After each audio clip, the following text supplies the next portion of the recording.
Api di Bukit Menoreh. Cerita, Esa Mintarja. Audiobook, novel silat. Bab 20. Setan, geram Tohpati. Dengan lantang ia berkata, sayap kanan dan kiri, lihat perkembangan keadaan. Sayap-sayap kanan dan kiri itu pun tidak segera meneruskan perjalanan mereka menyusup langsung ke jantung Sangkal Putung. Mereka menunggu sesaat untuk melihat perkembangan keadaan induk pasukannya. 3 orang yang mendahului gelar Laskar Macan Kepatihan itu ternyata terkejut bukan kepalang. Cepat mereka berloncatan kembali dan langsung melibatkan diri dalam pertempuran melawan orang-orang Pajang. Keadaan itu benar-benar tak disangkanya. Ternyata orang-orang Pajang telah berhasil dengan baik, menjebaknya dan menyergap pasukannya. Pertempuran itu pun segera berkobar dengan sengitnya. Tetapi pertempuran ini tidak berlangsung di tengah-tengah desa yang rimbun dalam gelap pepat. Di udara terbuka, maka mereka masih mempunyai kesempatan yang lebih baik untuk mengamati kawan dan lawan. Meskipun demikian pertempuran itu tidak berlangsung terlalu cepat. Masing-masing masih juga ragu-ragu untuk mengayunkan pedang-pedang mereka dengan lepas. Karena itu, baik Laskar Macan Kepatihan maupun Laskar Widura di bawah pimpinan Untara itu pun menganggap perlu bahwa beberapa orang di antara mereka menyalakan obor-obor. Ternyata laskar yang dihadapi oleh Tohpati itu cukup berat, sehingga terdengar suara Macan Kepatihan itu lantang, sayap-sayap kanan dan kiri, ikutlah menghancurkan lawan di sini. Baru kemudian kami bersama-sama memasuki Sangkal Putung. Untara mendengar pula aba-aba itu. Tetapi ia tidak memberi aba-aba imbangan. Dibiarkannya sayap-sayapnya menyergap kemudian setelah pertempuran menjadi riuh. Sayap-sayap kanan dan kiri dari Laskar Tohpati itu pun kemudian segera menyergap lawannya dari arah lambung. Sehingga dengan demikian pertempuran itu menjadi bertambah sengit. Ketika sekali lagi Untara mengawasi pertempuran itu, maka hatinya menjadi tenang. Jumlah laskarnya kini telah seimbang dengan Laskar Tohpati. Namun meskipun demikian, kemudian disadarinya, bahwa anak-anak muda Sangkal Putung yang ikut serta dengan mereka, masih belum memiliki kekuatan yang sama dengan Laskar Pajang sendiri. Karena itu maka Untara kemudian memerintahkan kepada 2 orang penghubung untuk segera menggerakkan sayap-sayap laskar mereka. Macan Kepatihan itu tersenyum melihat keseimbangan pertempuran.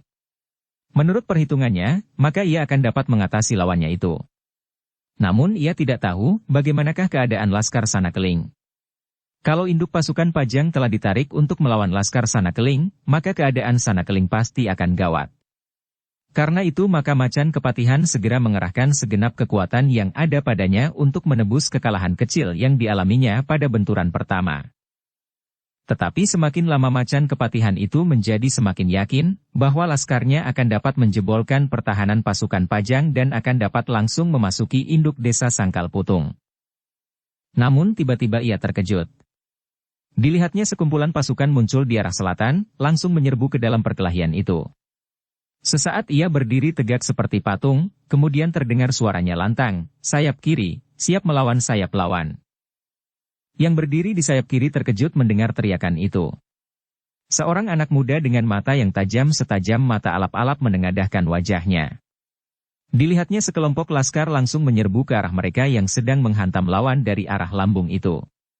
Dengan tergesa-gesa anak muda itu menarik beberapa orangnya, yang dengan tergesa-gesa pula melepaskan lawan-lawan mereka.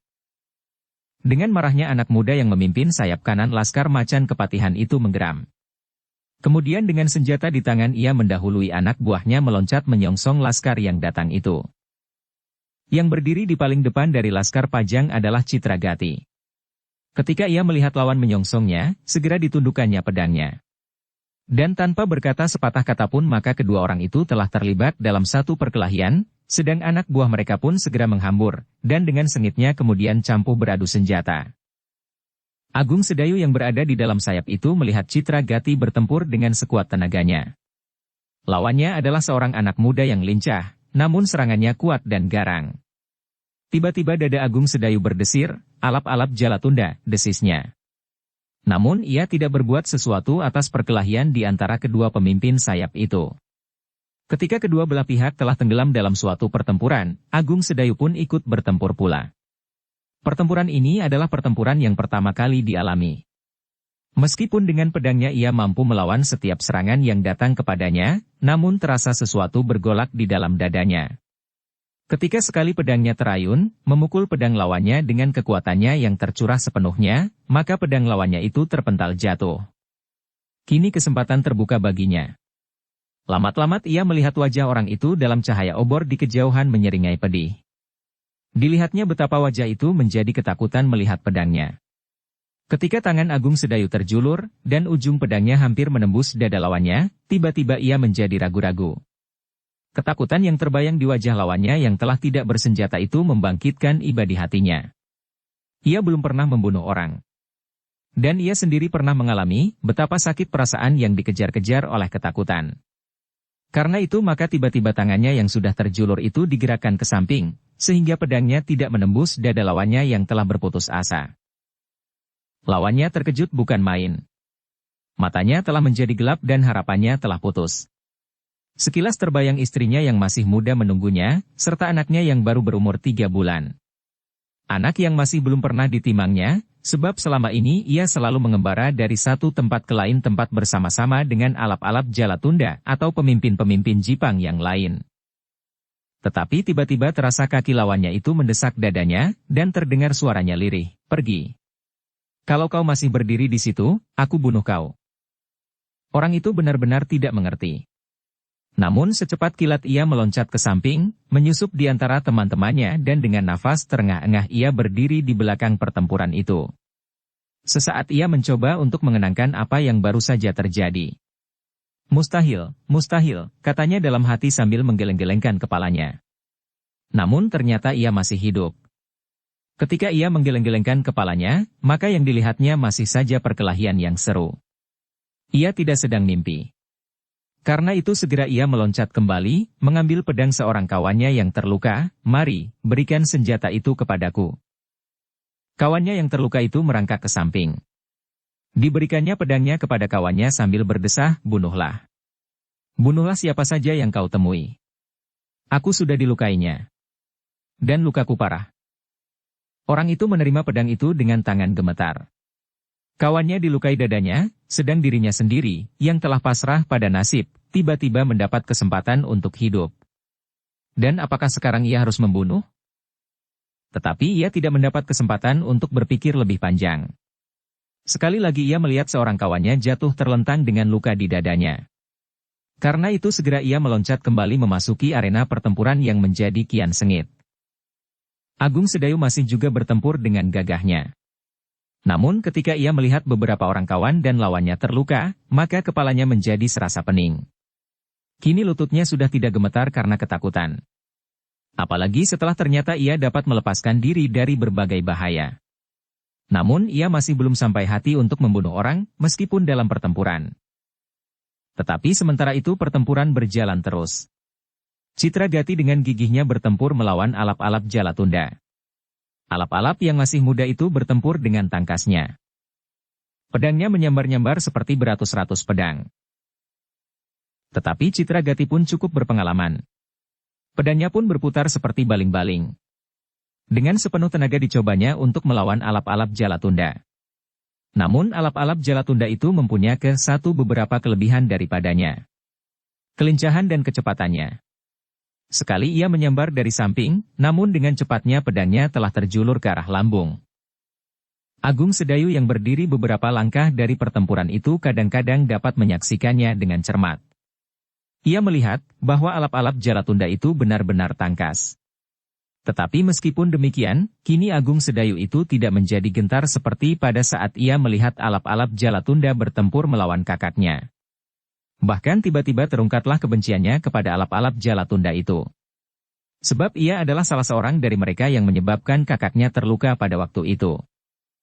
Karena itu untuk melepaskan kebimbangannya melawan setiap orang yang belum pernah dikenalnya dalam laskar lawannya, maka tiba-tiba Agung Sedayu itu pun meloncat mendekati Citragati. Ia sama sekali tidak cemas lagi melihat pedang alap-alap Jalatunda itu. Meskipun demikian, ia menjadi berdebar-debar juga. Kalau ia terpaksa terlibat dalam pertempuran yang seimbang, apakah ia harus membunuh lawannya?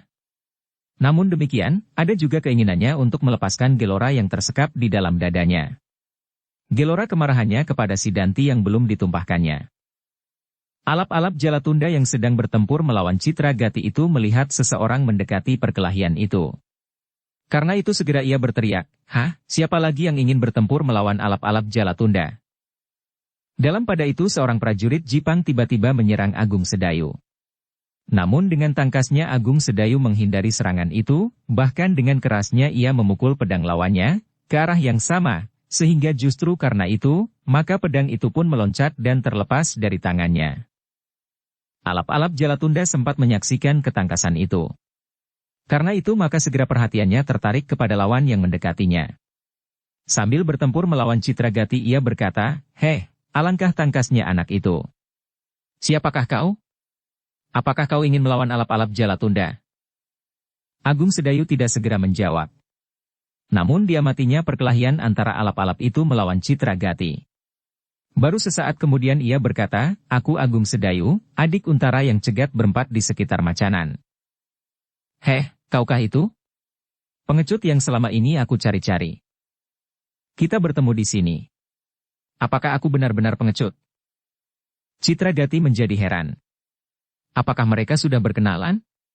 Tetapi kemudian diingatnya cerita Agung Sedayu tentang perjalanannya malam-malam ia pertama kali datang di Sangkal Putung.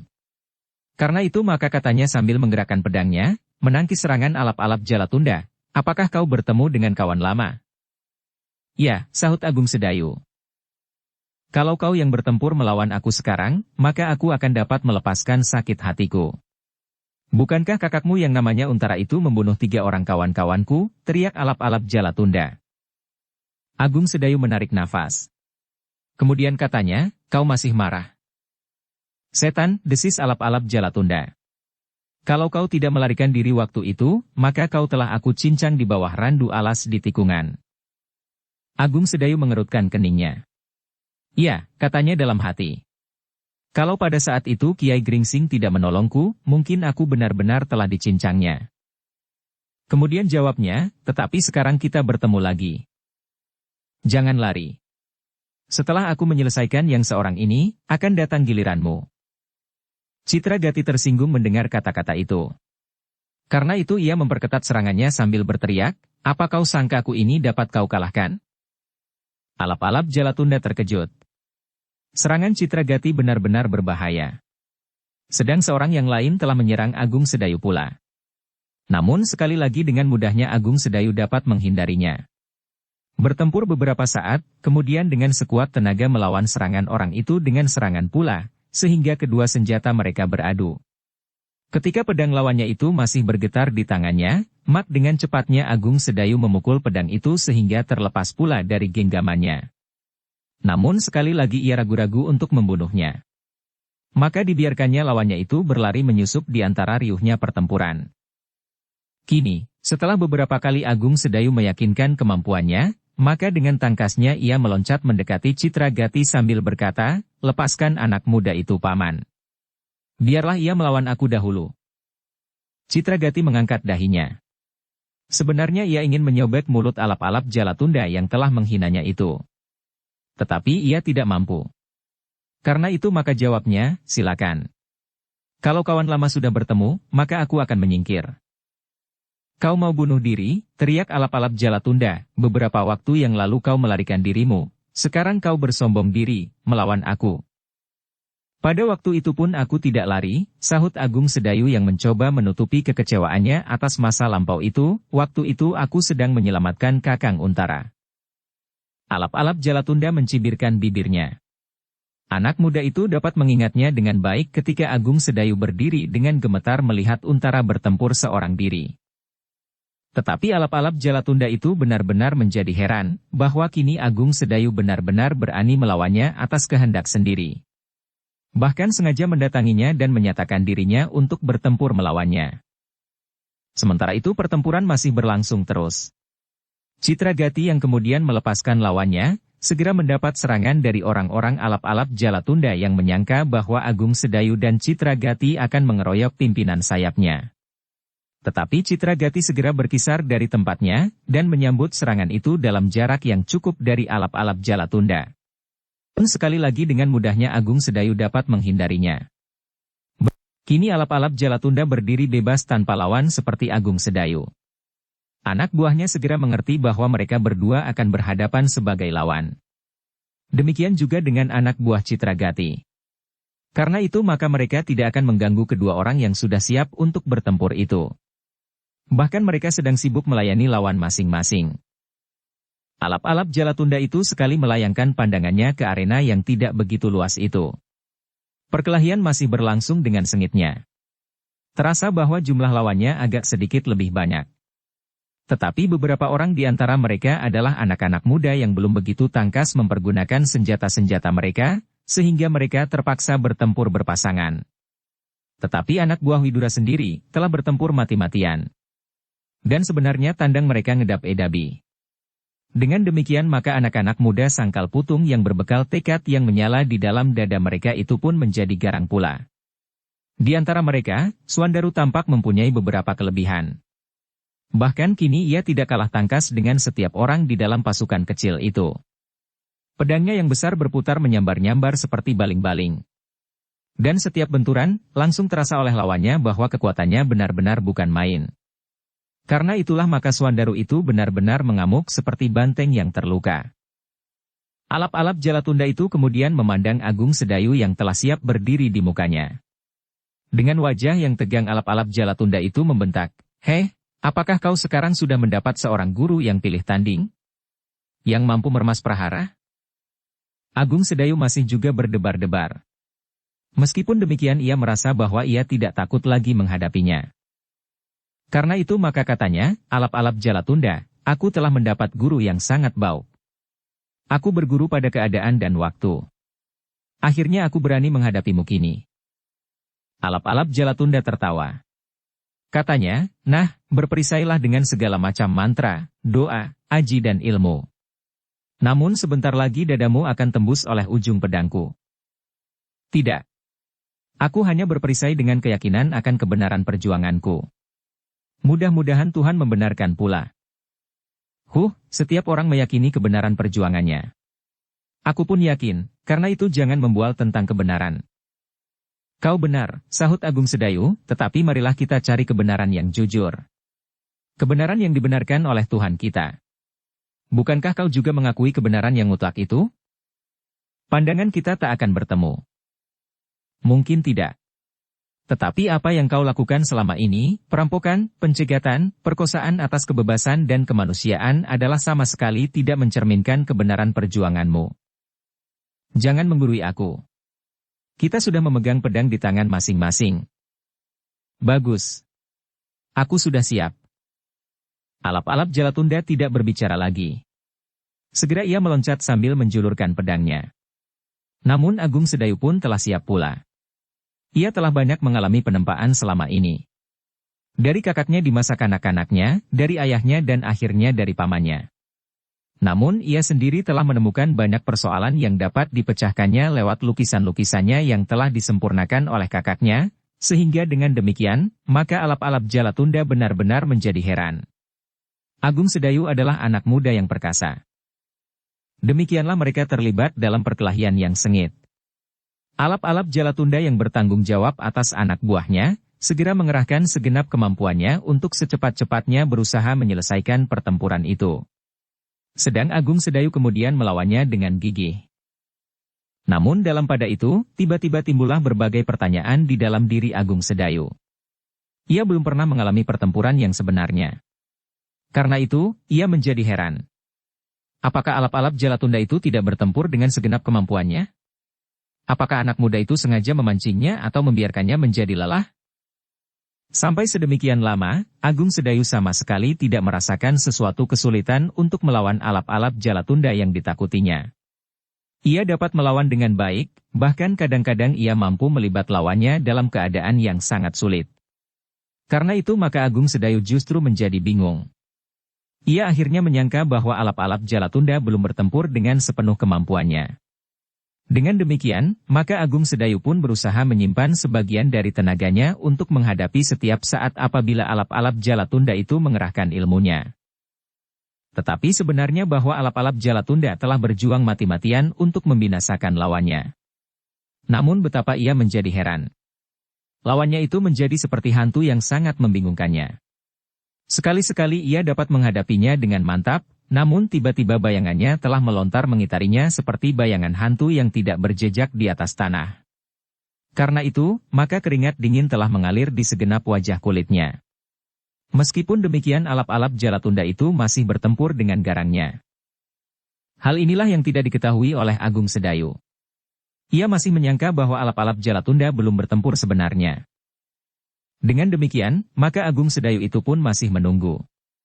Disimpannya sebagian dari tenaganya. Apabila saatnya datang, maka segera ia siap untuk bertempur mati-matian. Bagaimanapun juga, Agung Sedayu itu masih juga terpengaruh kenangan masa-masa lampaunya. Ia masih menganggap bahwa alap-alap Jalatunda adalah seorang anak muda yang perkasa. Karena itu maka ketika ia mengalami pertempuran melawan alap-alap itu, ia menjadi ragu-ragu. Sebab dalam perkelahian itu ternyata, bahwa alap-alap Jalatunda sama sekali tidak segarang yang disangkanya, sehingga dengan demikian ia tetap mengira, bahwa alap-alap Jalatunda masih menyimpan sesuatu yang akan dipakainya untuk mengakhiri pertempuran. Demikianlah maka mereka berdua masih bertempur dengan serunya, di dalam riuhnya pertempuran antara Laskar Widura dan anak-anak Sangkal Putung di satu pihak dan Laskar Tohpati di lain pihak. Sementara itu, induk pasukan mereka pun bertempur dengan serunya pula. Mereka telah berjuang sekuat-kuat tenaga mereka.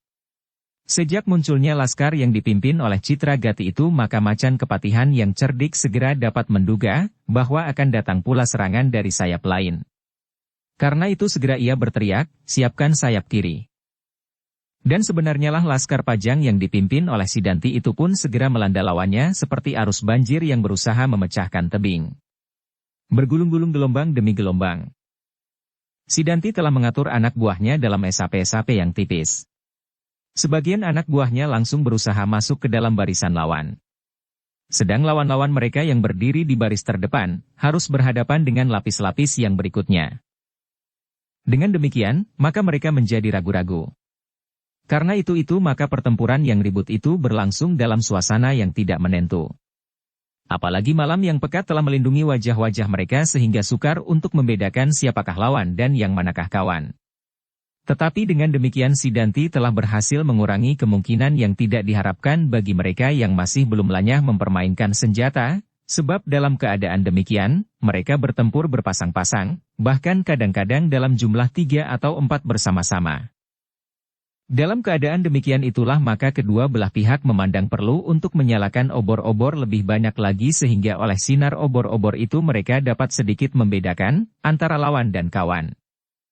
Namun Plasa Ireng tidak membiarkan pertempuran itu menjadi kisruh tidak menentu. Karena itu maka segera ia berteriak, jangan berkisar dari satu titik. Merengganglah, dan carilah jarak di antara kawan sendiri. Arena pertempuran yang mula-mula justru menjadi kian sempit itu, maka perlahan-lahan menebar kembali. Laskar Jipang bukan pula laskar kemarin petang. Karena itu segera mereka dapat menempatkan diri mereka dengan baik. Sidanti yang memimpin Laskar Pajang itu pun segera dapat melihat siapakah yang memegang perintah dalam laskar lawannya. Karena itu maka tanpa berkata apapun segera ia meloncat menyerbunya. Plasa Ireng terkejut melihat anak muda itu. Sekali ia meloncat ke samping kemudian dengan menggeram ia berkata, siapakah kau? Sidanti, sahut Sidanti. Namun sementara itu, senjatanya yang berujung tajam di kedua sisinya berputar dengan cepatnya. Sekali-sekali mematuk dan sekali-sekali menyambar hampir menyentuh wajah Plasa Ireng. Plasa Ireng itu menjadi marah bukan buatan. Dengan menangkis setiap serangan Sidanti ia menggeram, apakah kau sudah jemuh hidup? Sidanti menyerang semakin garang. Meskipun demikian ia menjawab, kita berada di medan pertempuran. Jangan ribut. Plasa Ireng itu pun kemudian berteriak nyaring. Dengan garangnya ia melawan serangan-serangan Sidanti. Ia pun bukan anak-anak yang baru sekali menyaksikan darah tertumpah. Plasa Ireng adalah prajurit sejak mudanya. Seakan-akan ia memang dilahirkan untuk memanggul senjata. Demikianlah perkelahian itu cepat menanjak menjadi dahsyat sekali. Sidanti bergerak dengan lincahnya, sedang Plasa Ireng bertempur dengan tangguhnya. Keduanya memiliki beberapa kelebihan dari orang-orang kebanyakan. Namun ketika Plasa Ireng sempat memperhatikan senjata lawannya, maka ia pun menjadi berdebar-debar.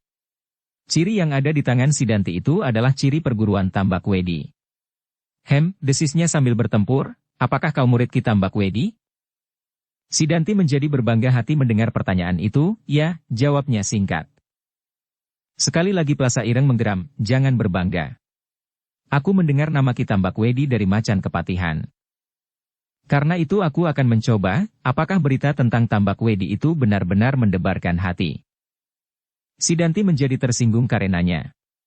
Maka senjatanya menjadi semakin dahsyat berputar-putar mengitari tubuh lawannya. Bagaimana Plasa Ireng pun telah mencapai puncak kemarahannya. Dengan demikian maka pertempuran itu menjadi bertambah seru. Sebenarnya lah Sidanti memiliki beberapa keanehan. Ia mampu meloncat-loncat seperti kijang, namun kadang-kadang ia menyambar seperti elang. Dengan penuh tekad, ia ingin menunjukkan kelebihannya dari setiap orang dari kedua belah pihak. Ia ingin membunuh lawannya itu, dan karena itu ia ingin membanggakan dirinya kepada setiap orang di Sangkal Putung. Tetapi Plasa Ireng itu pun ingin berbuat serupa. Ia ingin segera membinasakan murid Ki Tambak Wedi itu. Dengan demikian ia pun akan dapat membanggakan dirinya pula. Plasa Ireng pernah mendengar dari Macan Kepatihan bahwa murid Ki Tambak Wedi ternyata telah berhasil menyelamatkan dirinya ketika ia bertempur melawan Macan Kepatihan itu sendiri, tetapi ia akan mati kali ini, berkata Plasa Ireng di dalam hatinya. Dengan demikian maka pertempuran di antara mereka menjadi semakin seru. Masing-masing berhasrat untuk membunuh lawannya. Tanpa ampun, tanpa pertimbangan lain. Ketika kedua sayapnya telah mendapatkan lawan masing-masing, maka kini Tohpati menjadi tenang. Kini ia tinggal mengatur induk pasukannya. Ketika dengan seksama ia memperhatikan pertempuran itu, maka ia menarik nafas dalam-dalam. Ia menyesal bahwa kunci pertempuran itu telah dibuka oleh Laskar Pajang. Sesaat yang pendek itu ternyata benar-benar berpengaruh atas laskarnya. Ia menggeram. Sekali lagi dapat disergap oleh Widura. Jaringan pengawasannya benar-benar luar biasa. Tetapi sejak pertempuran ini dimulai, aku belum melihatnya. Aku belum melihat seorang pun yang memberi aba-aba pada laskar ini.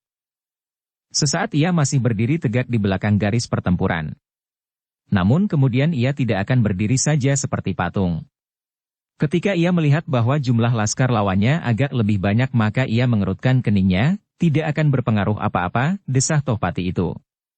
Namun ia heran juga, kenapa mereka tidak terpancing oleh tanda bahaya yang bergema di seluruh Sangkal Putung itu sehingga jumlah mereka masih cukup banyak. Apakah jumlah laskar Widura itu telah ditambah?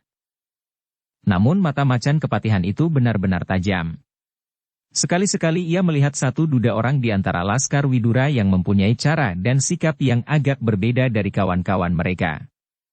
Karena itu maka segera Tohpati dapat mengambil kesimpulan bahwa laskar Widura ini telah bergabung dengan anak-anak Sangkal Putung sendiri.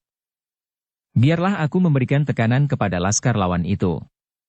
Mungkin dengan demikian Widura akan menghampiri aku, berkata Tohpati itu di dalam hatinya. Karena itu maka segera ia meloncat menyusup di antara anak buahnya, sehingga sesaat kemudian senjatanya telah berputaran di arena itu. Tongkatnya yang putih mengkilap dengan ujung yang kekuning-kuningan segera memberitahukan kepada lawan-lawannya bahwa Tohpati sendiri telah hadir di garis peperangan. Karena itu, sebelum mereka sempat berbuat apa-apa, maka seorang dua orang telah terpelanting jatuh. Setiap ia bergerak, maka tak ada seorang pun yang berani menyongsongnya seorang diri. Kalau terpaksa mereka harus melawan Macan Kepatihan itu, maka mereka berusaha untuk melawan berpasangan, 3-4 orang sekaligus. Tetapi lawan-lawan mereka yang lain pun segera menyerang mereka juga, sehingga setiap titik yang dihampiri oleh Tohpati itu, maka seseorang dari laskar lawannya pasti akan jatuh. Tetapi Tohpati itu tidak terlalu lama dapat berbuat demikian. Tiba-tiba dari laskar Pajang, muncullah seseorang dengan sebuah pedang di tangan. Ketika tongkat Tohpati itu terayun dengan derasnya ke arah salah seorang prajurit Pajang yang telah menjadi berputus asa karenanya, maka tiba-tiba pedang itu telah menyentuhnya. Tidak terlalu keras, namun dari arah yang tepat sehingga tongkat Tohpati itu tergeser dari arahnya. Tohpati menggeram keras sekali. Ketika ia melihat orang yang menyentuh senjatanya itu di dalam remang-remang cahaya obor ia terkejut. Hampir berteriak ia berkata, "Heh, adakah kau Adi Untara?" Orang yang memegang pedang itu menyahut, "Ya." Sekali lagi Tohpati menggeram. Kini ia menemukan lawan yang sebenarnya. Karena itu maka ia tidak mau membuang waktu. Bertempur melawan Widura, Sidanti atau siapapun, Tohpati tidak akan memerlukan waktu yang terlalu banyak. Namun kini Untara berdiri di hadapannya, maka dengan demikian ada kemungkinan ia harus bertempur lebih lama lagi, mungkin setengah malam, mungkin lebih. Untara kini telah benar-benar siap untuk melawannya. Pedangnya terjulur setinggi dada. "Kakang Tohpati," katanya, "aku mendapat tugas untuk menyambut kedatanganmu." Tohpati menggertakkan giginya. Dengan sekali loncat, tongkatnya telah mulai menyerang Untara. Namun Untara telah benar-benar siap. Meskipun Untara tidak mempunyai senjata khusus seperti Tohpati itu, namun Untara mampu mempergunakan setiap senjata untuk melawan Tohpati. Karena itu ketika tongkat Tohpati itu terayun ke arah kepalanya, dengan tangkasnya ia merendahkan dirinya, sedang tangannya segera menggerakkan pedangnya, mematuk lambung lawannya. Namun Tohpati pun mampu bergerak secepat kilat, sehingga dengan memiringkan tubuhnya, serangan pedang Untara telah dapat dihindari. Kini Tohpati itu kembali mempersiapkan sebuah serangan. Tongkatnya telah mulai berputaran seperti baling-baling. Bahkan kemudian seakan-akan menjadi sebuah gumpalan cahaya yang putih. Sedang kepala tongkatnya itu menjadi seakan-akan seleret cahaya kuning yang berterbangan di antara gumpalan yang berkilat-kilat itu. Dalam pada itu terdengar Tohpati itu menggeram, "Kenapa kau berada di sini, Adi?" Untara tersenyum. Pada saat itu tongkat Tohpati menyambarnya kembali. Karena itu, ia terpaksa bergeser surut, namun kemudian ia meloncat maju dengan tangkasnya. Kini ia menyerang dengan sebuah sabetan menyilang. Tohpati terkejut. Cepat ia menarik diri setengah langkah, dan mencondongkan badannya ke belakang. Ketika pedang Untara itu lewat, maka tongkatnya lah kini langsung menyambar tangan Untara itu. Namun Untara pun cukup cekatan. Dengan lincahnya ia memutar dirinya dan menarik tangannya, sehingga tongkat lawannya terayun tanpa menyentuhnya. Meskipun mereka telah bertempur semakin cepat, namun Untara masih sempat berkata, hampir aku tidak sempat menjawab untuk selama-lamanya. Nah Kakang, aku datang kemari khusus untuk menerima kedatangan Kakang." "Gila," Tohpati mengumpat, "apakah Paman Widura sudah ditarik ke Pajang?" "Kakang mencari Paman Widura?" "Aku hampir membunuhnya," sahut Tohpati. Dalam pada itu serangannya telah meluncur kembali. Tetapi Untara sama sekali tidak lengah. Setiap saat ia selalu siap menghadapi serangan lawannya. Bahkan dengan garangnya Untara itu pun segera menyerang kembali. Untara dan macan kepatihan itu pun kemudian terlibat dalam perkelahian yang semakin lama menjadi semakin seru. Mereka masing-masing adalah pemimpin yang mendapat kepercayaan. Pada masa Jipang masih tegak, maka di samping Mantahun sendiri, pepatih Jipang, maka Tohpati lah prajurit yang paling dipercaya.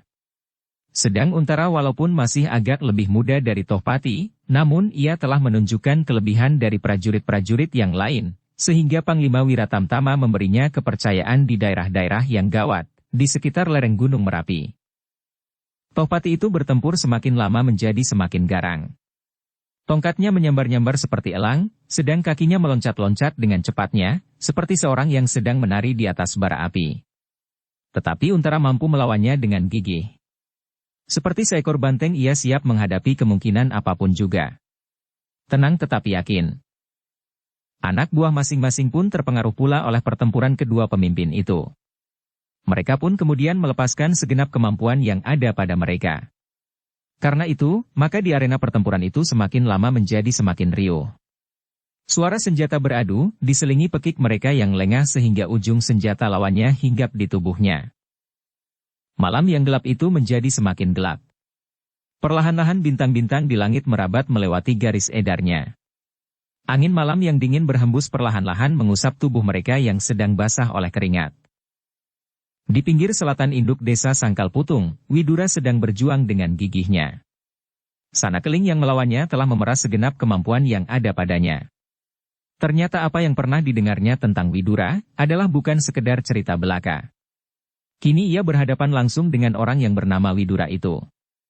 Tidak saja ia mempunyai kecepatan dan keterampilan bertempur, namun caranya mengatur anak buahnya benar-benar mengagumkan. Karena itu, maka Sanakeling harus bertempur mati-matian sehingga dengan demikian ia akan dapat mempengaruhi keadaan keseimbangan laskar mereka. Kalau aku mampu membunuh Widura, maka laskar mereka akan dapat aku cerai-beraikan, pikir Sanakeling itu. Namun ternyata Widura tidak mudah didesaknya.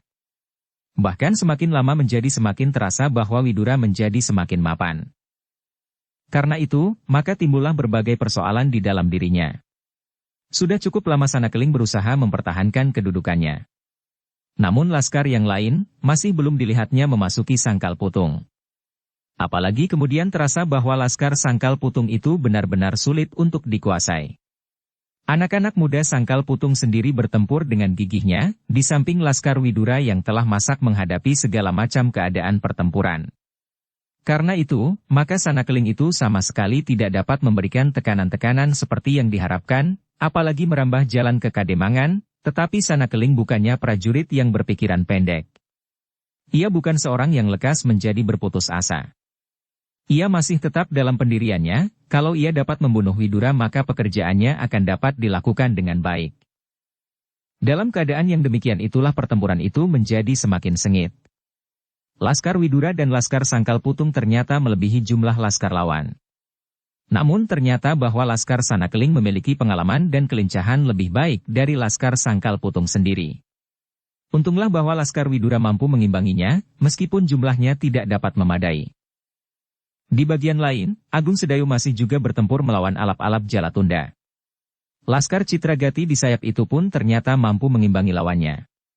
Beberapa orang Laskar Sangkal Putung Ang tidak saja terdiri dari anak-anak muda, tetapi beberapa orang tua, namun justru bekas prajurit-prajurit di masa mudanya, ternyata memberinya banyak bantuan. Meskipun tenaga orang-orang tua itu sudah tidak sekuat anak-anak muda, namun pengalamannya benar-benar dapat memberi beberapa keuntungan. Mereka masih dapat membingungkan lawan-lawan dengan gerak-gerak yang aneh. Kadang-kadang mereka menghilang di dalam keriuhan pertempuran, namun dengan tiba-tiba mereka muncul kembali dengan sebuah serangan yang mengejutkan. Bahkan kadang-kadang mereka bertempur berpasangan dengan anak-anak muda sambil memberi beberapa petunjuk kepada mereka. Citragati yang melihat cara mereka bertempur, sempat juga tersenyum. Mereka adalah bekas prajurit Demak yang tangguh di masa muda mereka. Tetapi Agung Sedayu sendiri, masih saja merasa kebingungan. Ia ragu-ragu untuk segera mengakhiri pertempuran. Kalau ia segera mengerahkan segenap kemampuannya, apakah alap-alap Jalatunda itu tidak menjadi beruntung karenanya?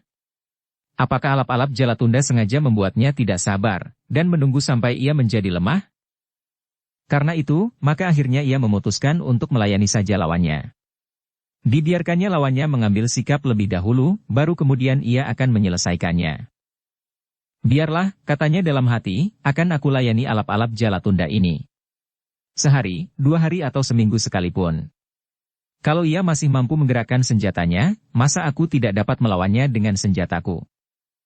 Dengan demikian Agung Sedayu itu bertempur saja sekedar untuk melindungi dirinya dari sentuhan senjata lawannya. Tetapi di sayap yang lain, keadaan Sidanti agak lebih sulit. Laskar Plasa Ireng benar-benar memiliki kemampuan yang baik. Dengan dahsyatnya mereka berhasil menekan laskar yang dipimpin oleh Sidanti, sehingga pertempuran itu telah bergeser beberapa langkah surut. Sidanti terpaksa mengambil kebijaksanaan untuk menarik laskarnya mendekati induk pasukan. Diharapkannya bahwa induk pasukan akan dapat memberinya bantuan. Untara pun kemudian melihat kesulitan Sidanti. Beberapa kali ia mencoba untuk menilai induk pasukan itu. Namun keadaan induk pasukan itu sendiri tidak sedemikian baiknya. Ternyata Laskar Tohpati pun mampu mengimbangi Laskar Untara. Bahkan terasa bahwa anak-anak muda Sangkal Putung telah mulai susut tenaganya. Mereka belum biasa memeras tenaganya untuk waktu yang lama, apalagi dalam kesibukan yang membingungkan. Karena itu, maka Untara menjadi prihatin. Walaupun demikian, ia berusaha untuk memberi isyarat kepada Hudaya. Isyarat sandi yang sudah mereka bicarakan sebelumnya. Hudaya melihat gerak tangan kiri Untara. Karena itu, maka ia mengerutkan keningnya. Di dalam hati ia bergumam, biarlah Sidanti itu mampus. Kenapa Untara itu memerintahkan aku untuk membantunya? Sebenarnya bahwa isyarat sandi Untara itu adalah, Hudaya dan beberapa orang, pergi membantu sayap kanan, bantuan itu memang hampir tak berarti. Tetapi sedikit banyak cukup berpengaruh sekedar untuk mengurangi kesibukan Sidanti. Sidanti melihat Hudaya dan beberapa orang memisahkan diri dari induk pasukannya dan pergi ke sayap yang dipimpinnya. Tetapi ia menjadi sangat kecewa. Bantuan itu sama sekali tidak berarti. Bahkan tersembunyilah suatu prasangka di dalam hati Sidanti yang mudah menjadi panas itu. Untara sengaja membiarkanku dalam kesulitan. Setan. Telah menjadi sumpahku, bahwa untara itu harus disingkirkan. Dan ternyata bahwa bantuan Hudaya itu hampir tak berarti. Namun Hudaya sendiri telah berusaha sebaik-baiknya. Bahkan hampir seperti orang yang kehilangan kesadaran diri. Mengamuk sejadi-jadinya. Namun hal itu telah mendorong Sidanti untuk berbuat lebih banyak. Kemarahannya kepada Plasa Ireng, dirangkap oleh kemarahannya kepada Untara menjadikannya berjuang sekuat-kuat tenaganya. Tetapi betapapun juga, kehadiran Hudaya di dalam sayapnya, telah mengurangi kesibukan pikirannya. Ia menjadi agak tenang untuk menghadapi Plasa Ireng tanpa banyak berpikir tentang laskarnya. Meskipun bantuan yang didapatnya tidak banyak memberi kekuatan pada laskarnya, namun ternyata banyak membantu ketenangannya. Ia kini mencoba memusatkan perhatiannya kepada lawannya. Plasa Ireng. Ia mencoba untuk sesaat melupakan orang-orang lain di dalam sayapnya yang dalam keadaan sulit itu. Dalam keadaan yang demikian itu, maka Sidanti benar-benar menjadi seorang anak muda yang pilih tanding. Kalau beberapa saat yang lampau ia berhasil menyelamatkan dirinya setelah bertempur beberapa lama melawan Tohpati, maka kini ia berusaha memeras segenap kemampuan yang ada padanya untuk membinasakan lawannya. Selain itu, ternyata Sidanti pun seorang yang keras hati. Sekali ia bertekad untuk membunuh lawannya, maka tak ada alasan apapun yang dapat mencegahnya. Kali ini pun ia bertekad membunuh Plasa Ireng, seperti Plasa Ireng berusaha membunuhnya. Tak ada pikiran lain di dalam benaknya. Membunuh. Hanya itu. Membunuh.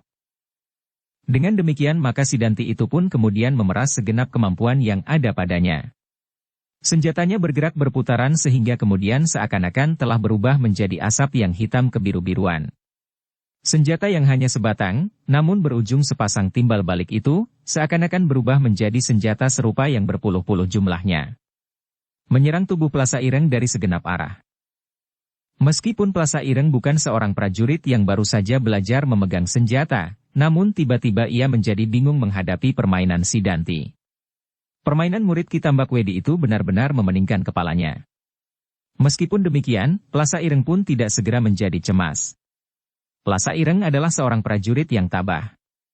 Berpuluh bahkan beratus kali ia mengalami kesulitan di dalam peperangan dan perkelahian perseorangan. Namun berpuluh bahkan beratus kali ia dapat menghindarkan kesulitan itu. Karena itu, maka dengan sekuat-kuat tenaga yang ada padanya, maka ia berusaha untuk mematahkan gumpalan sinar hitam kebiru-biruan yang melandanya. Tetapi gumpalan sinar hitam kebiru-biruan itu benar-benar seperti asap yang tak dapat disentuh oleh senjatanya. Sidanti yang menjadi semakin bernafsu itu, telah menyerangnya tanpa pertimbangan kecuali membinasakan. Sekali-sekali Plasa Ireng itu pun meloncat mundur. Ia menjadi berbesar hati ketika ia melihat laskarnya berhasil menekan laskar Sidanti. Tetapi ia tidak dapat menutup kenyataan bahwa desing senjata Sidanti itu seakan-akan sebuah siulan maut yang selalu mengejarnya. Karena itu, maka ia sama sekali tidak menjadi cemas. Kalau perlu ia dapat menarik 1-2 orang untuk mengganggu Sidanti. Hudaya yang bertempur di dekat Sidanti melihat kelebihan Sidanti dari lawannya. Meskipun kebenciannya kepada anak itu sampai ke ujung rambutnya, tetapi, dalam menghadapi musuhnya, Hudaya berbesar hati juga melihat kemenangan Sidanti. Karena itu, maka ia berusaha untuk selalu berada di dekatnya. Ia sudah dapat memperhitungkan apa yang kira-kira akan terjadi. Sebagai seorang prajurit yang telah bertahun-tahun hidup di dalam arena pertempuran, maka ia dapat menduga bahwa apabila terpaksa Plasa Ireng pasti tidak akan segan-segan memanggil 1-2 orang untuk membantunya. Demikianlah pertempuran di sayap kanan itu menjadi semakin ribut. Laskar Sidanti menjadi semakin lama menjadi semakin sulit pula. Plasa Ireng pun semakin lama menjadi semakin sulit pula. Sekali-sekali ia meloncat berkisar di sekitar garis pertempuran berlindung di belakang beberapa orang laskar yang sedang berjuang. Namun akhirnya Sidanti berhasil menekannya semakin dalam. Sidanti pun mampu memperhitungkan keadaan bahwa daya tahan laskarnya masih lebih baik dari daya tahan Plasa Ireng. Sehingga meskipun ia melupakan laskarnya sejenak, tetapi ia akan mencapai hasil yang pasti lebih baik. Sehingga karena itu, maka Sidanti kemudian memusatkan segenap kemampuannya untuk membinasakan lawannya itu. Plasa Ireng pun benar-benar merasakan betapa serangan-serangan Sidanti semakin menekannya. Senjatanya yang aneh benar-benar telah berputar-putar di telinganya. Betapapun Plasa Ireng mencoba mempertahankan dirinya, namun si Danti itu mendesaknya semakin kuat. Akhirnya Plasa Ireng itu menganggap bahwa tak akan ada gunanya ia bertahan seorang diri. Dalam peperangan, tak akan ada celanya, apabila ia harus bertempur berpasangan. Karena itu, tiba-tiba terdengar ia bersuit nyaring. Si Danti mendengar suara suitan itu. Terasa dadanya bergetar. Ia pun tahu pasti, bahwa Plasa Ireng memanggil seorang atau dua orang untuk membantunya. Dan sebenarnya lah, seseorang yang bertubuh tinggi, namun tidak cukup besar dibandingkan dengan tingginya, meloncat dengan lincahnya, menyerbu ke tempat pertempuran antara Plasa Ireng dan si Danti. Di tangannya tergenggam sebilah tombak pendek. Dengan cepatnya ujung tombak itu bergetar, dan dengan tangkasnya ia memotong serangan-serangan si Danti. Si Danti surut selangkah. Terdengar ia menggeram parau, "Setan. Apakah kau sudah kehabisan akal?" Plasa Ireng tertawa, di dalam pertempuran, maka setiap orang di pihak lawan adalah musuhnya. Panggillah orang-orangmu untuk ikut serta dalam pertempuran berpasangan ini. Si Danti menjadi semakin marah. Plasa Ireng ternyata mampu memperhitungkan kekuatan laskarnya. Karena itu, maka sekali lagi si Danti dipengaruhi oleh keadaan laskarnya. Namun tiba-tiba tanpa diduga-duga, Hudaya yang dengan cepatnya memperhitungkan kemungkinan itu, meloncat dengan cepatnya. Pedangnya terjulur lurus, langsung ke lambung orang yang tinggi itu. Orang itu terkejut, sekali ia melangkah ke samping dan kemudian dengan memutar tombaknya ia mencoba menghindarkan serangan Hudaya berikutnya. Tidak saja orang yang tinggi itu yang terkejut. Plasa Ireng pun terkejut pula. Ia sama sekali tidak melihat tanda-tanda si Danti memanggil seseorang untuk melibatkan diri dalam pertempuran di antara mereka. Tetapi Hudaya bukan seorang yang hanya mampu berbuat karena diperintah. Ia pun mampu mengambil sikap dalam setiap pertempuran. Demikianlah pada saat-saat yang penting itu Hudaya mampu membuat perhitungan-perhitungan yang cermat. Ia menjadi marah pula, ketika ia melihat saat-saat terakhir dari lawan si Danti itu diganggu oleh orang lain. Bersambung ke bab 21.